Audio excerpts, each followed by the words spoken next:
없습니다. 선진국으로 가는 마지막 조건, 삶의 질. 나정주, 4. 파이터치 연구원장. 워라벨의 틀보다 내용에 충실해야 할 때. 주거, 교육, 안전, 여가 부문은 OECD 평균 또는 선진국 수준 달성. 평균 못 미치는 소득, 사회복지 개선 필요하지만 서두르면 역효과. 삶의 질은 수치화한 외형보다 실제로 사람들이 만족하는지 여부가 더 중요한 척도다. 주거와 환경, 교육, 복지, 관계 맺기 등 다양한 부문을 종합적으로 평가하고 개선하는 노력이 필요하다. 우리나라가 OECD 경제협력개발기구에 가입한 것은 1996년이다. OECD 가입은 선진국 진입의 관문으로 인식됐다. 세계적으로 29번째 가입국이고 아시아에서는 일본에 이어 2번째 가입국이다. 당시 한국이 선진국 대열에 합류했다고 자축하는 분위기였다. 이후 OECD는 국내 경제 규모나 사회 시스템, 삶의 질 등을 평가하는 잣대가 됐다. OECD에 가입한 지 어느덧 25년째에 접어든다. 우리는 한국을 선진국이라고 스스로 자신 있게 말할 수 있을까? 객관적인 지표를 통해 우리네 현주소를 돌아보자. 삶의 질은 OECD 통계에서 제공하는 자료를 바탕으로 주거, 소득, 인적 네트워크, 교육, 환경, 건강, 안전, 워라벨, 일과 삶의 균형, 사회안전망의 사회복지 측면으로 나눌 수 있다. 방대하지만 우리 피부에 가장 와닿는 부분은 역시 주거 문제다. 연일 천정부지로 치솟는 부동산 가격의 주거 문제는 우리 국민이 가장 절실하게 개선되길 원하는 가치로 자리 잡았다.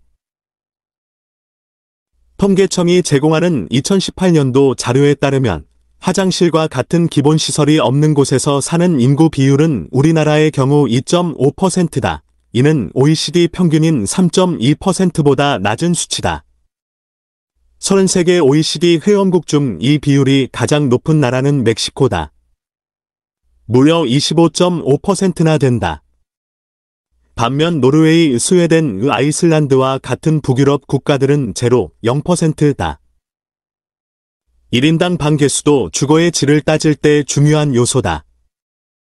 같은 자료에서 우리나라의 1인당 방 보유수는 평균 2개로 나타난다. 이것도 OECD 평균인 1.7개보다 많다. 방 보유수가 가장 많은 곳은 캐나다로 1인당 3개다. 남유럽, 동유럽, 중남미, 중동 국가들은 1인당 1개다. 물론 방의 개수가 반드시 삶의 질에 있어 절대 척도는 아니지만 얼마나 여유로운 주거 환경을 갖고 있느냐가 방 개수로 나타난다. 기본시설이 없는 곳에서 주거하는 비율과 1인당 방 개수를 놓고 본다면 우리나라는 선진국 수준으로 볼 만하다. 교육열은 세계 최고라는 자부심답게 교육 환경과 성과는 다른 선진국에 견저 손색 없는 수준이다. 교사 1인당 학생 수의 경우 우리나라는 13명으로 OECD 평균인 16명보다 낮다. 다만 이는 영국이 62명으로 압도적인 수치를 기록해 전체 평균이 올라간 데서 기인한 상대적 착시일 수 있다. 일본, 멕시코, 칠레, 터키, 포르투갈 등을 제외하면 대부분의 국가는 12명을 넘지 않기 때문이다. 교육 수준은 높은 편이다. 25에서 64세 성인 중 중등 이상 학위를 가진 비중은 88%로 조사됐다. 이는 OECD 평균인 79%를 웃도는 수준이다. 문제는 소득 부문이다. 세금과 4대 보험료 등 고정 지출을 뺀 가처분 소득은 OECD 평균을 밑돈다. 가처분 소득은 구매력을 평가하는 기준이다. 우리나라의 2018년 기준 가처분 소득은 연간 21,900달러로 OECD 평균인 27,800달러보다 적다. 29개 OECD 국가 중 가장 높은 미국 45,300달러의 절반에 못 미친다. 한국보다 적거나 비슷한 수준의 국가는 라트비아 16,300달러, 그리스 17,700달러, 에스토니아 19,700달러, 폴란드 19,800달러, 슬로바키아 25,500달러, 슬로베니아 28,800달러, 포르투갈 21,200달러, 체코 21,500달러, 리투아니아 21,700달러 정도다. 주거 환경에선 선진국 수준, 소득은 평균 이하. 가구당 순자산도 28만 6천 달러로 OECD 평균치 28만 9,800달러 아래에 머물러 있다. 또 다른 측면에서 소득의 수준을 가늠할 수 있는 정규직 근로자 연봉은 평균 3만 5,200달러다. 이 역시 OECD 평균 3만 9,800달러보다 적다. 정규직과 비정규직, 대기업과 중소기업 근로자의 소득 수준 차이가 갈수록 벌어지는 점을 고려하면 실질적인 국민 전체의 소득 수준은 아직 삶의 질이 높은 국가들에 한참 못 미칠 것으로 보인다. 코로나19 사태 장기화는 가구의 경제적 어려움뿐만 아니라 심리적 위축감도 확산시키고 있다. 실직과 재택근무의 일상화, 사회적 거리 두기에 따른 고립감은 코로나 블루를 악화한다. 높은 자살률과 사회적 고립감은 인적 네트워크가 단절됐을 때 더 기승을 부린다. 인적 네트워크 수준은 15세 이상 인구 중 필요시 도움을 받을 수 있는 지인을 보유한 비중 지표로 확인할 수 있는데 그 결과가 잠옷 충격적이다. 우리나라의 이 지표 비중은 78%, 2018년 기준이었다. OECD 전체 국가에서 가장 낮다. OECD 평균은 90%이고 핀란드 95%, 덴마크 95%, 뉴질랜드 96%, 아이슬란드 98% 등 북유럽과 영국계 국가들이 높은 비중을 나타내고 있다. 노령인구 증가와 히키코모리 문제로 몸살을 앓는 일본도 89%로 평균 수준이다. 실제 한국의 자살률은 세계 최고 수준이다. 인구 10만 명당 자살자 수는 23명으로 OECD 평균 12.7명의 2배를 넘는다. 통계가 잡힌 22개 국가 중 가장 높은 자살률을 기록한 나라는 리투아니아로 24.4명이다. 한국은 두 번째다. 이는 2017년의 통계다. 더 충격적인 것은 2017년을 제외하고 2003년부터 2019년까지 한국의 자살률은 OECD에서 가장 높았다는 사실이다. 의료비 본인 부담률 OECD 평균보다 높아. 문재인 정부는 2025년까지 탄소중립 사회를 실현하겠다고 선언했다. 국가 온실가스 감축 목표량인 20.1%, 온실가스 1229만 ton을 감축하겠다는 목표를 내놨다.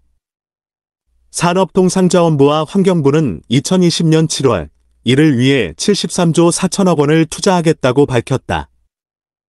일자리 65만 9천 개를 창출하는 이른바 그린뉴딜 계획의 청사진이다. 환경은 삶의 질을 좌우하는 중요한 요소다. 기후변화와 환경오염에 대응하려는 정부의 구상은 명분에서 일단 타당해 보인다. 실제로 한국의 환경적 요소는 선진국이라고 하기에는 초라한 수준이다. 우리나라의 대기오염 수준은 28 마이크로그램 큐빅미터, 세제곱미터당 마이크로그램로 OECD 평균치인 13 마이크로그램 큐빅미터의 배가 넘는다. OECD 전체 국가 중 가장 높다. 수질에 대한 만족도도 평균보다 낮은 수준이다. 환경부에 따르면 우리나라의 전국 상수도 보급률은 99.2%에 달한다. 하지만 보급률이 수질에 관한 만족을 나타내는 건 아니다. 15세 이상 인구 중 수질에 대해 만족하는 비중은 76%로 조사됐다. OECD 평균은 84%다. 36개 국가 중 가장 높은 국가는 아이슬란드로 무려 99%에 이른다. 이런 상황에서 그린뉴딜 정책을 통해 기후변화에 대응하려는 정부 정책은 시의적절하다. 다만 정책의 효과를 얼마나 거둘 수 있느냐가 핵심이 돼야 한다. 단순히 침체한 경기 회복을 노린 것이어선 환경의 개선이 후순위로 밀릴 가능성이 크다. 또 탈원전 정책이 불러온 전력수급 공백을 메우기 위해 재생에너지 발전 비중을 35%까지 늘린다는 계획, 2040년 목표를 세웠지만 전문가들은 달성하기가 쉽지 않다고 지적한다. 코로나19 팬데믹은 우리 사회 보건의료 시스템의 속살을 여실히 드러냈다. 정부는 한때 차단 위주의 방역 대책인 K-방역이 효과적이라며 자랑했지만 하루 확진자가 1000명을 돌파한 3차 대유행이 현실화하면서 이런 자화자찬이 무색해졌다. 서울을 비롯한 수도권 지역에 남은 의료 병상 여유분은 10여 개에 불과하다. 공공병원의 병상만으로는 확진자를 제대로 치료할 수 없는 상황에 놓였다. 코로나19 이전부터 예견됐던 일이다. 우리나라의 인구 1000명당 의사 수는 2.4명에 불과하다. OECD 평균인 3.5명에 한참 못 미친다. OECD 국가 중 멕시코와 같은 수로 최하위에 머물러 있다. 의료비 부담도 크다. 건강보험 시스템이 우수한 것으로 정평이 나 있지만 경상보건비 대비 본인 부담률을 따져보면 오히려 선진국 중에서 평균 이하다. 2017년 말 기준 경상보건비 대비 본인 부담률은 33.7%로 OECD 평균 20.5%보다 높았다. 본인 부담률이 낮을수록 진료를 받는데 부담이 적어 국민 건강 수준을 높일 수 있다. 사회적 안전 시스템은 어떨까? 거의 모든 곳에 CCTV가 있어서 완전 범죄를 꿈꾸기 어려운 정도로 치안 환경은 꾸준히 개선됐다. 실제로 살인사건 발생 빈도가 선진국 중에서도 낮은 수준에 속한다. 인구 10만 명당 피살자 수는 1.0명이다. OECD 평균은 1.7명으로 더 높다. 영국과 일본은 0.2명으로 가장 치안이 안정적인 나라로 꼽힌다. 다만 피살자 수가 가장 많은 멕시코가 무려 18.1명으로 평균치를 높였기 때문에 평균을 크게 밑도는 것처럼 착시를 일으키는 것일 수도 있다. 멕시코, 칠레, 이스라엘, 에스토니아, 미국, 라트비아 등 1.0명을 넘는 나라는 36개국 중 12개국에 그친다. 나머지 나라는 1.0명 미만으로 우리보다 더 안정적이다. 공공사회복지 지출 비중도 OECD 평균의 절반. 코로나19 팬데믹은 사회적 우울감과 고립을 심화하고 있다. 11월 26일 대전역 이용객들이 마스크를 쓴 채 떼엄떼엄 앉아 열차를 기다리고 있다. 사진, 김성태. 한국인은 세계적으로도 근면 성실하기로 이름 높다. 한때 이런 평가를 자부심과 한국인으로서 갖춰야 할 덕목으로 여기던 시대도 있었다. 하지만 시대 변화에 발맞춰 일보다 삶의 질을 더 중요하게 여기는 풍조가 자리 잡기 시작했다. 수년 전부터 유행한 오라벨이란 말이 그런 풍조를 대변한다.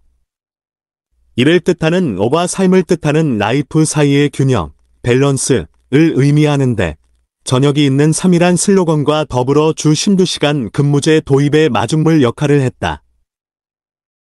하지만 여전히 개인의 여가에 할애하는 시간은 아직 평균 수준에 불과하다. 하루 중 여가 및 개인관리 시간을 조사한 통계에서 우리나라는 15시간을 여가와 개인관리에 사용하는 것으로 나타났다. 물론 하루의 대부분을 직장에서 보내는 근로자에겐 15시간은 꿈만 같을 것이다. 이는 비근로자를 포함한 것이어서 그렇다. OECD 평균은 우리나라보다 약간 많은 15.1시간이다. 유럽 국가들은 16시간으로 가장 높다. 미국과 호주가 14시간이란 점이 다소 이색적이다. 각종 복지가 늘어나고는 있지만 여전히 공공사회복지 지출은 선진국 평균에 미치지 못하고 있다.